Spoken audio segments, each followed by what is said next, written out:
अगला क्वेश्चन देखो, क्वेश्चन है ऋग्वेद के मंत्रों की संख्या कितनी है? तो सीधा सीधा आंसर 10,500 मंत्र है। बहुत बढ़िया, बहुत बढ़िया। अगला क्वेश्चन है आचार्य देवो भव अतिथि देवो भव किस उपनिषद के वचन है? कहाँ पे पढ़े हमने ये?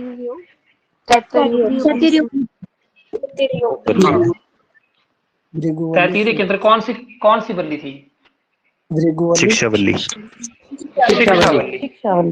शिक्षावल्ली, बहुत बढ़िया। आदित्य जी थोड़ा याद रखा करो। अगला क्वेश्चन, उपनिषदों में सबसे छोटा उपनिषद, आगे देखो 12 जहां पे वाक्य है, केवल 12 मंत्रों वाला, कौन है? हाँ, मांडुक्य उपनिषद। अगला फिर से सत्यमेव जयते, आप सबको याद है, मुंडकोपनिषद। मांडुक्य नहीं, मुंडकोपनिषद, मुंडक है। अगला क्वेश्चन, गायत्री मंत्र किस देवता को समर्पित है? अब देवता यहाँ पे अगर सविता नहीं है फिर क्या बोलोगे? हाँ, दोनों ही याद रख लेना। सूर्य। अगला क्वेश्चन देखो जरा, अगले सवाल में पूछा जा रहा है कि ब्राह्मण ग्रंथों का मुख्य उद्देश्य क्या है? क्या बताया है ब्राह्मण ग्रंथों में? ब्राह्मण ग्रंथों में क्या बताया है? बोलो। हाँ, यज्ञ विधि विधान, यज्ञ विधि विधान। हाँ, बहुत बढ़िया। अगला सवाल देखो यहां से, अगला सवाल हमारे लिए है अहम ब्रह्मास्मि, ये कहाँ पे आता है?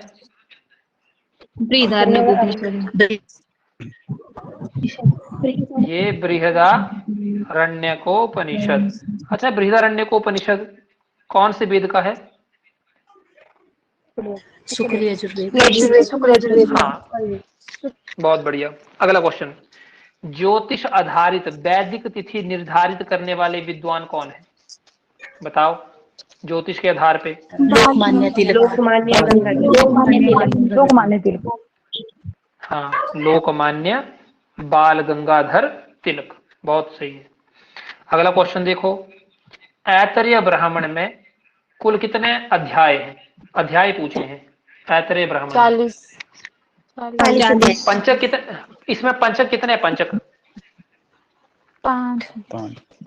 नहीं, 8 पंचक है। 8 भूल जाते हैं। 8 गुणा 5 कर लो इज इक्वल टू 40 अध्याय, तब बनते हैं जाके। अच्छा, इसके रचयिता कौन है ऐतरेय ब्राह्मण के? बहुत बढ़िया, बहुत बढ़िया, बहुत बढ़िया। अगला क्वेश्चन देखो, पुरुष सूक्त का संबंध किस वेद से है? ऋग्वेद से। आप बताओ।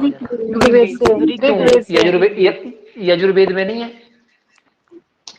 बोलो, क्यों यजुर्वेद में नहीं पढ़ा के? पहले बताओ। है सर यजुर्वेद में भी, पर ये सूक्त पुरुष सूक्त का ही, ऋग्वेद का ही है सर ये। नहीं, मुझे बताओ ना, वहां पे कहाँ आता है यजुर्वेद में? कौन सा अध्याय?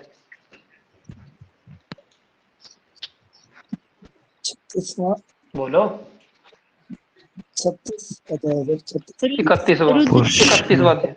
31वां। 34वां है शिव संकल्प और 40वां है ईशावास्योपनिषद। ठीक है, ये सवाल देख लीजिएगा। अगला देखिए, ऋग्वेद में सबसे अधिक सूक्तियां किस देवता की आई हैं? सबसे अधिक सूक्तियां किसकी हैं? कितनी है? कितनी है? 250। 250 है इंद्र की, 200 है अग्नि की और 120 है सोम की। अच्छा, पुरुष सूक्त का प्रथम मंत्र क्या है? अग्नि में। वो पुरुष सूक्त बोला मैंने, अग्नि में भी कहाँ पहुंच गए आप?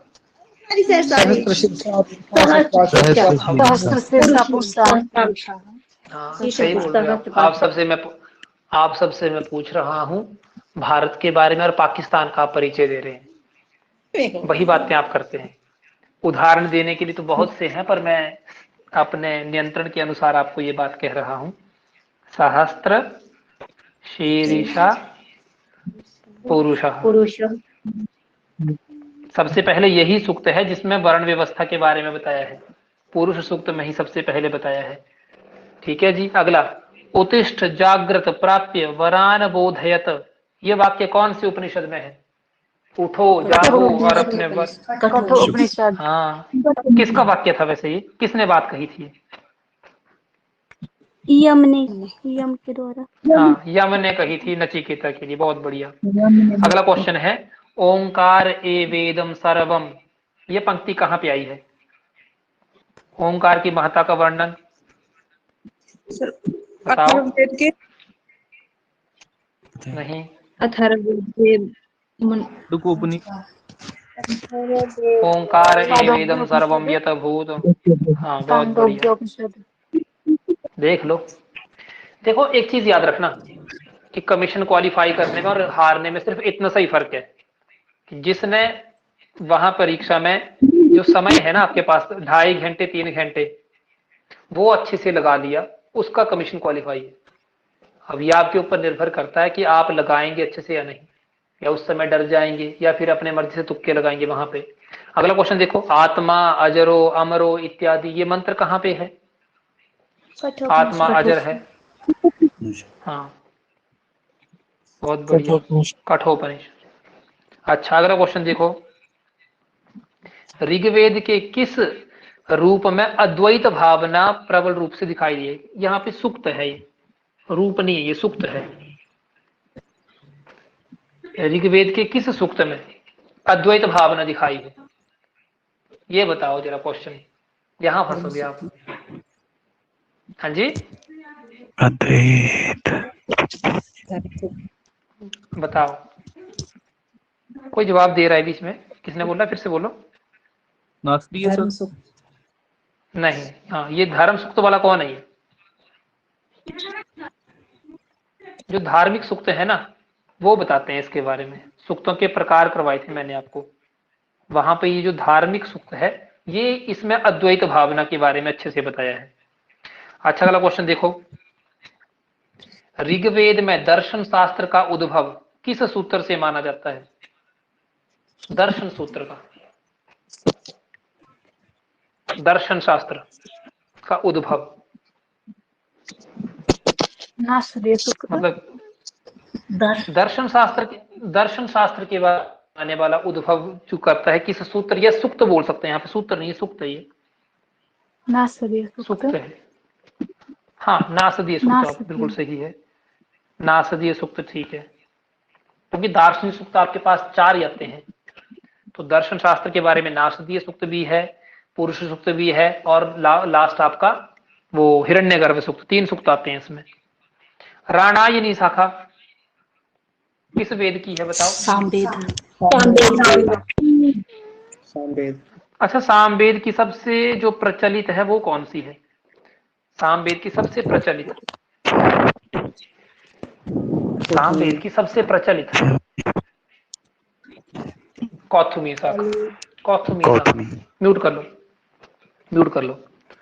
अगला प्रश्न देखो, शुक्ल यजुर्वेद में कुल कितने अध्याय हैं?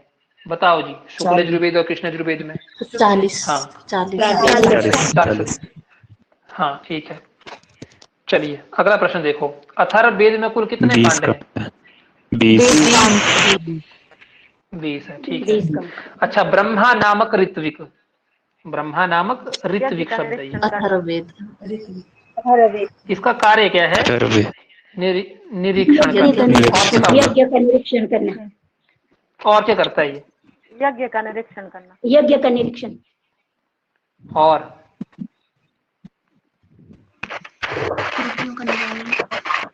सभी वेदों का इसको निरीक्षण करना। हाँ, इसको सीधा सीधा कहा है ना, हाँ, सब कुछ बोला है, इसको कहा है सर्वविद ब्रह्मा, सब कुछ जानने वाला, सब कुछ करने वाला। हाँ, सब कुछ करता है ये, मंत्रों का गान भी करता है, मंत्रों को उच्चारण भी करता है, यज्ञ विधि को भी देखता है, सब कुछ करता है, तो इसको सर्वविद तभी कहा है, सर्वज्ञाता भी बोल सकते हैं आप इसको। अच्छा, यम नचिकेता का संवाद किस उपनिषद में, जो संवाद है किस उपनिषद में है? कठोपनिषद। हाँ, ये है कठोपनिषद। अच्छा, अगला क्वेश्चन, उपनिषद अन्य किस नाम से जाने जाते हैं? तो उपनिषद को अन्य किस नाम से जाना जाता है, बोलो? वेदांत वेदांत वेदांत वेदांत वेदांत वेदांत वेदांतो नामो उपनिषद प्रमाणम, ये परिभाषा है। वेदांतो नामो उपनिषद प्रमाणम, ये वेदांत नाम आता है। अच्छा, अरण्यकों की रचना कहाँ पर हुई थी? सर वन में हाँ, वन में। अच्छा, ब्राह्मण ग्रंथों की रचना कहाँ पर हुई थी? ब्राह्मण ग्रंथों की रचना कहाँ पर हुई थी, ये बताया है मैंने। मेरू पर्वत सुमेरु नहीं। पर्वत, नहीं, उत्तरी सिंधु मैंने बताया था नदी कि के सरस्वती नदी के किनारे कौन सी जगह थी? सरस्वती नदी के ब्रह्म वैवर्त स्थान था, कोई ऐसा नाम था कुछ, क्या बताया था बताओ, क्या नाम था? कुरु पांचाल प्रदेश है ना, पूर्व पंचाल। Yes sir. यही बताया था। और याद करो, हाँ जी। वो तो आपने करना है अब याद। हाँ बिल्कुल सही, कुरु पांचाल प्रदेश में सरस्वती नदी के किनारे बताई थी। अच्छा, किस उपनिषद में केवल 12 वाक्य हैं? देखो रिपीटेड क्वेश्चन है, देख लो। हाँ, मांडुक्य उपनिषद। अगला क्वेश्चन, उपनिषदों का प्रथम भाष्य किसने लिखा था? सीधे सीधे क्वेश्चन है। शंकराचार्य ये जो सुनीता है ना, सुनीता, ऐसी बात नहीं बनेगी। उपनिषद कहा है, वेद नहीं कहा है। वेदों के ऊपर सायणाचार्य रूप में दिया जाता है, और सायणाचार्य को जिन्होंने सभी वेदों पे लिखा है। बेसिकली अलग, हर एक वेद का अलग अलग था, जिसने पहला पहला भाष्य लिखा था। यहाँ उपनिषद पूछा है तो शंकराचार्य था नाम। शंकराचार्य ने 10 के ऊपर लिखा है, तभी उनका नाम लिया जाता है। 10 ही उपनिषद क्वेश्चन पूछा जाएगा। हाँ, इन्होंने पूछा भी था, अजय जी ने क्वेश्चन, ये बड़ा अच्छा क्वेश्चन था कि सर उपनिषदों की संख्या कितनी लिखनी है। हमने 220 भी पढ़ी है, हमने 108 भी पढ़ी है, क्वेश्चन 10 भी पढ़ी है, तो क्या लिखना है? अच्छा सवाल था। मुक्ति बेसिकली जिनके ऊपर भाष्य उपनिषद के लिखा, अनुसार हाँ, 108। हाँ जी। हाँ, जब क्वेश्चन पूछा जाएगा कि मुक्ति को उपनिषद के अनुसार कितने हैं, तब आपने 108 लिखना है। बेसिकली आपने 10 ही लिखने हैं, क्योंकि वहां पे परिभाषा आती है ईशादि 10 उपनिषद। ईशादि को जोड़कर जो आपके 10 उपनिषद बनते हैं, या ईशादि 9 उपनिषद, 9 और 1 10 उपनिषद टोटल। किस शास्त्र को वेदों का मुख्य नहीं मुख कहा है? ये सवाल है। मुख, व्याकरण को बहुत बढ़िया, व्याकरण। अच्छा, निरुक्त में कुल कितने अध्याय हैं? 12 14 आपने 12 आंसर पहले देना है। अगर 12 ऑप्शन नहीं है तब जाके आपने 14, क्योंकि 2 अध्याय परिशिष्ट हैं, उनको बाद में काउंट किया जाता है। इस कारण आपने ये याद रखना है। अगले प्रश्न की तरफ चलते हैं फिर। अगला प्रश्न है, अथर्व वेद में शब्दों की संख्या कितनी है? शब्द नहीं है यहाँ पे, मंत्र है। मंत्र, मंत्र कितने हैं? 6000। ये भाई 5 9 7 8 8 7 7 8 नहीं, 8 7, 5 9 8 7 8 7। हाँ, ये याद रखना, ये मेरी गाड़ी का नंबर है, स्पेशली लिए थे इस चीज के लिए, मंत्रों के ऊपर ही।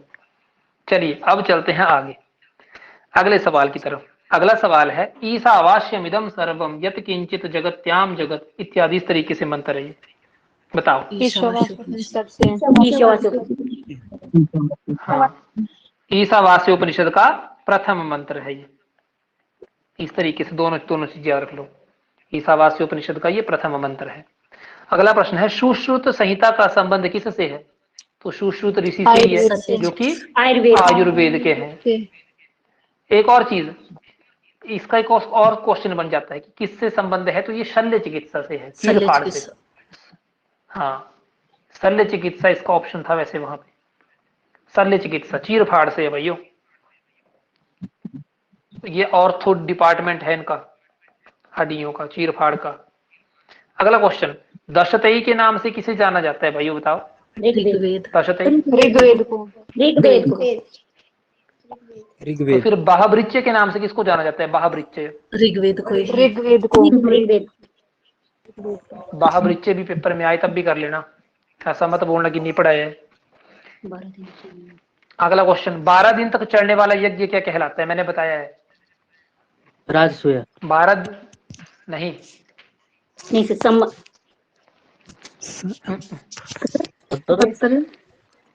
नहीं सर, सर नहीं है, सर तो है ही नहीं। सत्र यज्ञ सर। हाँ, बहुत बढ़िया। ये इसका मैंने उस टाइम बताया भी था कि ये ही यज्ञ आपको उत्तर रामचरितम में भी मिलेगा पढ़ने को, सत्र यज्ञ के बारे में। म्यूट कर लो, पीछे बच्चे हो ना तो काइंडली म्यूट कर लीजिए करिए। गायत्री मैडम, पराशर के रोड तभी बंद है, शांत हो जाओ, म्यूट करो। अगला क्वेश्चन, उपनिषद शब्द का अर्थ क्या है? उपनिषद का अर्थ क्या है? उपनिषद का अर्थ क्या है? गुरु के पास बैठ, एकांत में गुरु के पास गुरु के पास बैठकर ज्ञान प्राप्त है। हाँ, गुरु के पास गुरु के जाकर समय बैठकर ज्ञान प्राप्त करना। ज्ञान प्राप्ति इत्यादि। या आप इसको ये भी कर सकते हैं, अध्यात्म। आध्यात्म ज्ञान है ना यहाँ पे, आध्यात्म, इस तरीके से भी आध्यात्म विषय है इसमें। अच्छा, अगला क्वेश्चन है, लोकमान्य तिलक द्वारा रचित ग्रंथ कौन सा है? ये प्रश्न आएगा। लोकमान्य तिलक के द्वारा रचित जो आपका ग्रंथ है वो कौन सा है? अब ये आप सबको किसी को नहीं आता है, मुझे पता है, पेपर में आ भी चुका है, तो मैंने साइड में ना आपके लिए नकल बनाने के लिए रख दिया है उत्तर इसका साथ। लिख लो, लिख लो। गीता रस। हाँ, ये नकल मारने के लिए आपके लिए ना, एक आंख बंद करके चोरी छुपे देख लो इसका आंसर। ये है गीता रहस्य। पंकज भी जवाब नहीं दे पाया, चलिए कोई बात नहीं। हाँ, आगे लिखते हैं। अगला क्वेश्चन है यहाँ पे, निरुक्त में कुल कितने कांड हैं? कितने कांड हैं? हाँ, 4। और तो नहीं कुछ? और तो नहीं कुछ? 3 सर, 3। हाँ, 3। कौन कौन से हैं? कौन कौन से? नैगम कांड, नैगम, इंद्र, पहला आगम निगम, पहला हाँ, आगम निगम। नैगम कांड नहीं, इंद्र का इंद्र है, फिर नैगम और लास्ट दैवत। इंद्र भी नहीं है, इंद्र थोड़ी ना है। नैगम दैवत है। हाँ, नैगम कांड, दैवत कांड, और पहला है नैघंटुक, फिर नैगम, फिर दैवत। देख लो क्वेश्चन कहां तक आया। मैं आपको अगले तैयारी करवाने की सोच रहा हूँ, लेकिन आप तो पीछे ही अपनी मर्जी से ही बनाए जा रहे हैं। अगला क्वेश्चन देखो, विश्व का प्रथम व्यवस्थित उपलब्ध ग्रंथ कौन सा है? विश्व का पूछा है। डे 1 की क्लास में मैंने बताया था, ये जब हम वेद पे पढ़ना शुरू किए थे। ऋग्वेद। बिल्कुल सही, ऋग्वेद। ऋग्वेद। अथर्ववेद के ऋत्विक कौन है? ब्रह्मा। अच्छा, अथर्ववेद का ज्ञान किसको दिया था? अथर्ववेद का ज्ञान किसको दिया था? सुमंतु। अच्छा देखो, अगला क्वेश्चन है कि फिर से है, निरुक्त के लेखक कौन है? यहां तक अलग से क्वेश्चन है, आप सबको पता है। फिर से क्वेश्चन रिपीट है। अगला क्वेश्चन देखो, यजुर्वेद में कुल कितने अध्याय हैं? तो यहाँ पे शुक्ल यजुर्वेद की प्रश्न बात हो रही है, 40। अच्छा, अगला यहाँ पे क्वेश्चन है, ऋग्वेद के किस सूक्त है शब्द? ये सूत्र नहीं है, सूक्त करो इसको। ऋग्वेद के, सॉरी, एक मिनट, सूक्त में, एक मिनट।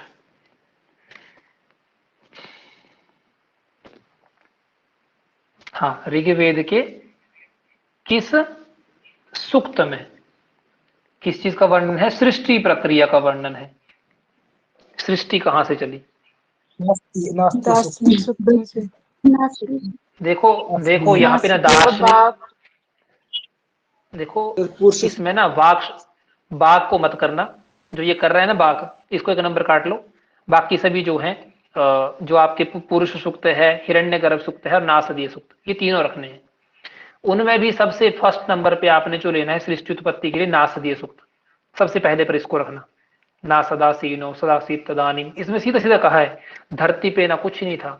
वहां तो विराट पुरुष का पहले स्वरूप इत्यादि बताया, लेकिन सृष्टि प्रक्रिया सबसे पहले नासदीय सूक्त के पहले मंत्र में ही बताई कि सृष्टि पर पहले न सत था न असत था इत्यादि। ठीक है, वहां पे सीधे सीधे पहले मंत्र में ये बात बोल दी। पुरुष सूक्त में क्या बात बोल ली? पुरुष सूक्त में विराट पुरुष का स्वरूप बताया। हिरण्यगर्भ सूक्त में क्या बताया? हिरण्यगर्भ समवर्तताग्रे भूतस्य जाता, बोला हिरण्यगर्भ उत्पन्न हुआ पहले। तो लेकिन सृष्टि के पहले पूरे रूप में जो जानकारी दी वो तो भाई नासदीय सूक्त नहीं दी है, और किसी ने नहीं दी। इस चीज को याद रख लेना आप सभी। अगले क्वेश्चन की तरफ चलते हैं। अगला क्वेश्चन क्या है हमारे पास? गायत्री मंत्र। गायत्री मंत्र मूल रूप से संचालित किस वेद में है? अच्छा, किस गायत्री मंत्र किस वेद में? सीधा क्वेश्चन ये है। अब ये मैंने आपको बताया भी था, ऋग्वेद में है। ऋग्वेद में कौन से सूक्त में है? कौन से मंडल में है? तीसरे मंडल में। ये अग्नि वाला कौन है? ये नंबर गलत करवाओगे अपने। मैंने पहले कहा ये शिमला वाले ही हैं। और ये अंजना मैडम ठहर जाओ आप। हाँ, ऋग्वेद के तीसरे मंडल के अंतर्गत कौन सा 65वां सूक्त था? ये 64वां या 65वां? बोलो। 64 था। 64 पक्का? मुझे 65वां याद है, शायद 65 ही है मुझे याद जहां तक। हाँ, आगे चलो। इसके वैसे गायत्री मंत्र के उपास्य देवता कौन है? सविता है। अच्छा, इसके दृष्टा कौन है? दृष्टा विश्वामित्र। हाँ, अगला क्वेश्चन देखो। तपस्या ऋषि ने गान किया है। क्वेश्चन समझते नहीं है, सीधे देख लो। अगला क्वेश्चन, ऋग्वेद में सर्वाधिक प्रशस्ति नदी कौन सी है? सर्वाधिक जिसका गुणगान हुआ है? सरस्वती। अच्छा, अगला क्वेश्चन, होत्री शब्द का अर्थ क्या है? बताओ जी, होत्री शब्द का अर्थ। होत्री शब्द का अर्थ क्या है? बताओ। यज्ञ का अनुष्ठान करने वाला, अनुष्ठान।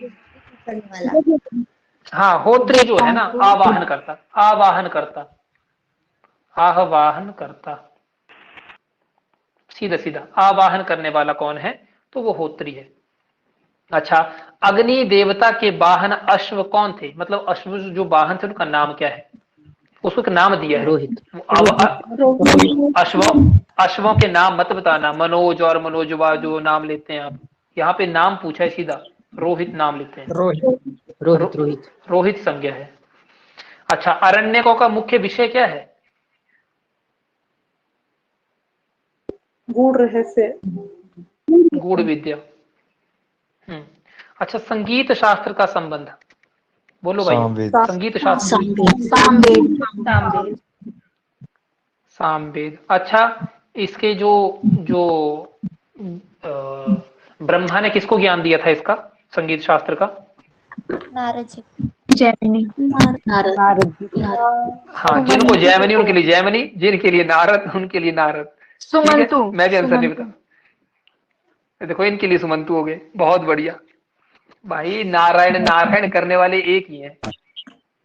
नारद को दिया। ठीक है, नारद को ज्ञान दिया था, जो बाकी जो है ना गान करने का, सिर्फ गान करने, जो गांधर्व विद्या के अंतर्गत आया। और बेसिकली जो है इसके जो ज्ञाता स्वरूप में जो है वो जैमिनी स्वरूप ही लिए जाएंगे। इस चीज को भी याद रखना। लेकिन गान स्वरूप में किसको बोला ना आगे, तो नारद को लिए था गांधर्व के रूप में। वह बेसिकली जैमिनी है, लेकिन गान स्वरूप में अगर क्वेश्चन आए तो वहां पे आपने नारद को याद रखना है। अच्छा, प्रमुख उपनिषद कितने हैं? 10। ठीक है, 10 मान लिया मैंने भी। अगला क्वेश्चन देखो, जादू टोने से संबंधित मंत्रों का समावेश किस वेद में है? अथर्व। ठीक है जी, अथर्व वेद। इस ना अथर्व वेद जो है इसका एक नाम पड़ता है अथर्वांगिरस। तो किस किस ऋषि के नाम पे पड़ता है अथर्वांगिरस नाम?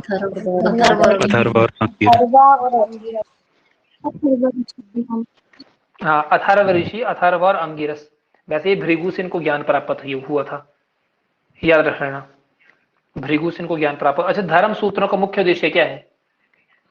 धर्म सूत्रों का उद्देश्य, हाँ, जो आपका सामाजिक व्यवहार है ना, जो समाज में रहकर आपके क्रियाकलाप इत्यादि हैं, वो सारे के सारे यहाँ पे धर्म सूत्रों को उद्देश्य आते हैं। अगला क्वेश्चन, कृष्ण द्वैपायन के नाम से किसको जाना जाता है? वेद व्यास। वेद व्यास। अच्छा, अगला सवाल देखो, अगला सवाल यहाँ पे है, वेदों के अनुसार अग्नि का प्रथम आविष्कार किसने किया था? अग्नि का आविष्कार बताया है आप सबको? भृगु। बहुत बढ़िया, भृगु, बहुत बढ़िया। तो इस तरीके से अगर आप देख पाए तो ये जो प्रश्न हमने अभी तक हल किए, जितने भी प्रश्न अभी तक हमने हल किए, ये सारे के सारे परीक्षाओं में पूछे जा चुके हैं। मैंने आपसे केवल वही प्रश्न पूछे जो परीक्षा में पूछे जा चुके हैं। तो ये सारे के सारे प्रश्न हैं जो अभी तक